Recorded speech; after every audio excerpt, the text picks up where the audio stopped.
முடியும். இங்க ஒரு காலேஜ் அட்மிஷனுக்கு விஓவை பார்க்கறதுக்கே 4 நாள் ஆகும்.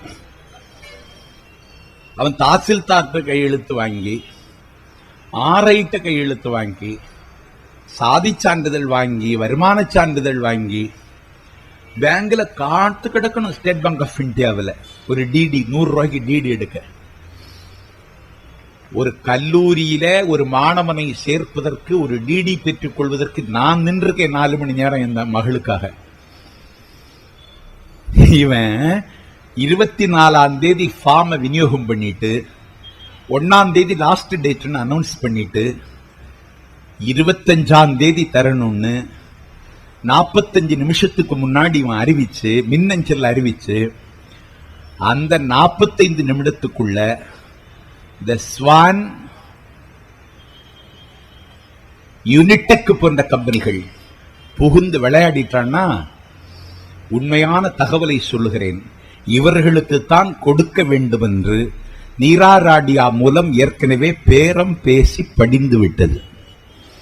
ஏன்னா அதற்கு முன்பே அவர்கள் மும்பையில் இருக்கிற ஒரு பேங்க்ல டிடி எடுத்துட்டாங்க.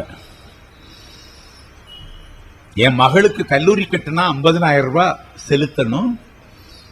நான் சென்னையில் இருந்துட்டு ஒரு ஆள்கிட்ட 50,000 ரூபாய் கடன் வாங்கி செலுத்துறதுக்கு பேங்க்ல போறேன். எனக்கு இந்த விவரம் தெரியாது.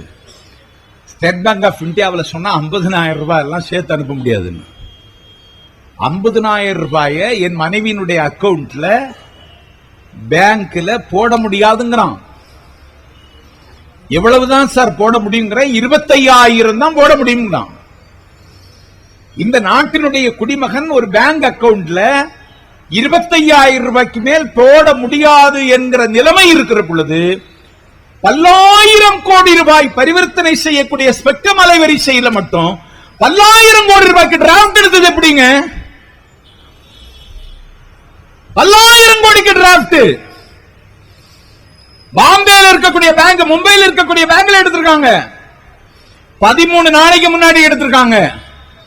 உனக்குத்தான் உனக்குத்தான் உனக்குத்தான் என்று பேரம் பேசி 50% பங்குகளை தொலைத்தொடர்பு துறைக்கு சம்பந்தம் இல்லாத ஸ்வான் போன்ற நிறுவனங்கள் இன்றைக்கு வெளிநாட்டுக்கு விற்றுவிட்டன. இதுதான் நடந்தது. 1,76,000 கோடி ரூபாய். நமக்கு 1 கோடினாலே தெரியாது. 1 கோடி ரூபாயை நாணயமா அடுக்கினா ஜவஹர் மைதானத்திலிருந்து ஜம்மு காஷ்மீர் வரைக்கும் அடுக்கலாம். அப்படி அடிச்சிட்டு கவலை இல்லாம இருக்காங்க. ஏலகிரியில போய் இருக்கார். முறைகேடு இப்படி செய்யக்கூடாது. சொந்த குடும்பத்துக்காக கூட செய்யக்கூடாதுங்க. காமராஜர் முதலமைச்சர், மஜீத்னு ஒரு அமைச்சர் விருதுநகருக்கு வந்தார். முதல்வர் வீடு இங்க தானே இருக்குன்னு வீட்டுக்குள்ள போயிட்டார். காமராஜருடைய அம்மா சிவகாமி அம்மா இருந்தாங்க. வணக்கம், நான் தான் அமைச்சர். நாங்க வாப்பா வாப்பா உட்காருனாங்க. எங்க காமராஜருக்கு தங்கச்சி நாகம்மா எங்கன்னு கேட்டாங்க. தண்ணி பிடிக்க போயிருக்காங்க திருக்குழாவிலேன்னா.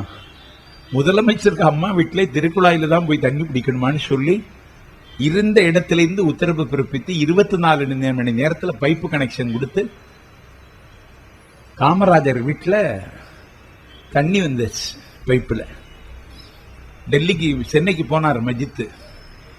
நீ நாட்டுக்கு மந்திரியா என் வீட்டுக்கு மந்திரியான்னு கேட்டார் காமராஜர். நீ நாட்டுக்கு மந்திரியா என் வீட்டுக்கு மந்திரியான்னு கேட்டார். பைப் கனெக்ஷனை கட் பண்ணு, இல்லைன்னா ஒன்ன கட் பண்ணிடுவேன் காமராஜர் சொன்னாரு. இதுதான் காமராஜர் ஆட்சி. தங்கபாலுக்கு தெரியுமா? இது சரித்திரத்துக்கு பிறந்த பயல்கள். கருணாநிதி வீட்டில் வாட்ச்மேன் மாதிரி நிக்கிறான். எங்கேயோ ஒரு போஸ்டர் பார்த்தேன். இந்த போலீசார் தேடப்படுகிற குற்றவாளி மாதிரி இருக்கான். உங்களுக்கு என்ன தெரியும்? இதுவல்லவா காமராஜர் ஆட்சி. பெற்ற தாய்க்கு இந்த நாட்டில் குடிநீர் இணைப்பு கொடுத்ததற்கு ஒரு மந்திரியை மிரட்டுகிறானே ஒரு முதலமைச்சர்.